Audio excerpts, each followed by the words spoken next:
Merci, Monsieur Gérard. La parole est à Madame Marion Maréchal Le Pen. 5 minutes.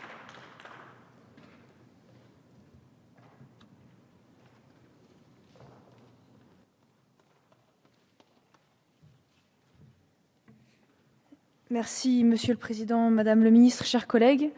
Une fois de plus, la majorité a manœuvré habilement pour que cette profonde réforme de l'autorité parentale soit étudiée avec le moins de publicité possible, évitant ainsi toute polémique avant le vote crucial de dimanche prochain. La technique consistant à annoncer la PMA, voire la GPA depuis de nombreux mois pour finalement les retirer, ont permis de clore toute controverse sur le sujet et de mettre le voile sur l'ensemble des dispositions. Le gouvernement, plutôt que de présenter un projet de loi en toute logique, a préféré se dessaisir de l'initiative au profit de sa majorité. Ainsi, la proposition de loi échappe à l'obligation d'étude d'impact, éludant ainsi le devoir de contrôle qu'effectue le Conseil d'État ou la procédure d'une concertation de plusieurs instances nationales. C'est pourtant un texte fondamental pour le droit de la famille que nous étudions aujourd'hui, réformant profondément le Code civil et en particulier l'exercice de l'autorité parentale. Rien de parfaitement nouveau pourtant, puisque certaines propositions avaient déjà été portées par l'UMP au travers de la voix de Madame Morano. L'enfant pourra désormais être placé sous l'autorité juridique de 4 adultes différents. Jusqu'ici, la jurisprudence de la Cour de cassation exigeait à minima l'intérêt supérieur de l'enfant pour prononcer une telle mesure.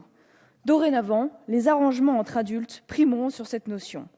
Le seul fait de vivre avec un enfant, de concourir à son éducation et de nouer des liens affectifs avec lui suffit, selon vous, à conférer des droits juridiques sur lui. Dans la continuité du mariage et de l'adoption homosexuelle, vous poursuivez le remplacement de la famille naturelle par la famille sociale.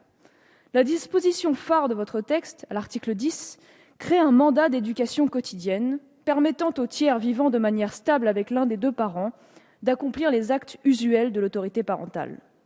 Le mandat est un contrat dont l'objet est l'accomplissement d'actes juridiques. Autrement dit, la définition même du mandat entraîne automatiquement le dépassement des seuls actes matériels usuels, actuellement exercés par des contrats divers ou par simple accord de confiance. Contrairement à ce que vous tentez de faire croire, le mandaté pourra donc beaucoup plus que récupérer l'enfant à la sortie de l'école ou l'accompagner à des activités périscolaires. Il pourra signer le livret scolaire, les autorisations de sortie, l'accord pour une opération chirurgicale, etc. Si telle n'était pas votre intention, elle découle en tout cas de votre rédaction. Ce partage de l'éducation parentale, loin de simplifier le quotidien, entraînera des complications certaines en raison de la multiplicité des interlocuteurs. À qui, par exemple, des parents ou du mandataire, le directeur devra-t-il s'adresser pour une autorisation de sortie scolaire ? Déjà se profile l'aggravation du contentieux familial en raison de la juxtaposition des autorités, ainsi que des nombreuses imprécisions juridiques dont souffre ce texte. Le cas du dépassement de mandat bouleverseront un peu plus les équilibres par nature, difficiles à trouver, et livrera l'enfant aux aléas des relations parentales. Avec cette disposition, vous faites automatiquement tomber l'autorité parentale dans le commerce, puisque le contrat de mandat ne peut porter sur une chose hors commerce selon le Code. Pire encore, vous placez le tiers au même niveau que le parent. Vous désacralisez leur rôle et leur statut aux yeux des enfants et de la société. Vous incitez les parents à se déresponsabiliser contractuellement de l'exercice conjoint et quotidien de leur autorité. Loin de vous contenter d'un tel bouleversement, vous supprimez la préférence à la parenté, en assouplissant la possibilité pour le juge de confier l'enfant à un tiers plutôt qu'à un parent au sens large. Même en cas de décès du père ou de la mère, le parent survivant pourra ainsi se voir privé de son droit de garde, y compris en cas d'exercice commun de l'autorité parentale. Que dire à l'enfant à qui l'on a préféré un tiers pour l'élever plutôt que son parent ? C'est une nouvelle dévalorisation du lien naturel parent-enfant au profit du lien social. Le critère de l'affection est par nature fluctuant. Supprimer la préférence donnée au lien stable et objectif de la parenté ne peut aller dans le sens d'une meilleure protection de l'enfant. De la même façon qu'il convient de ne pas séparer une fratrie, il convient de privilégier la parenté. D'autant plus que préférer le parent ne veut pas dire exclure automatiquement le tiers, si l'intérêt de l'enfant justifie ce type de placement. Votre objectif est que la loi ne fasse plus transparaître la prééminence du lien de parenté sur le lien tiers-enfant. Le juge pourra également autoriser le tiers à exercer un acte important de l'autorité parentale. La condition à titre exceptionnel est bien trop vague et donc inacceptable, surtout concernant des actes qui peuvent par exemple comprendre une autorisation de sortie de territoire.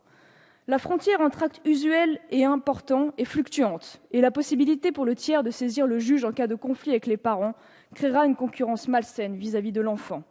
Dans le même esprit, L'article 14 réforme la procédure de partage de l'exercice de l'autorité parentale. Le droit actuel permet ce partage par décision judiciaire si les besoins de l'éducation de l'enfant l'exigent. Dans votre texte, les conditions de circonstances exceptionnelles ou de besoin de l'enfant disparaissent. Seule compte désormais la volonté des parents qui pourront disposer de l'autorité parentale comme d'un contrat modifiable en la partageant avec un tiers.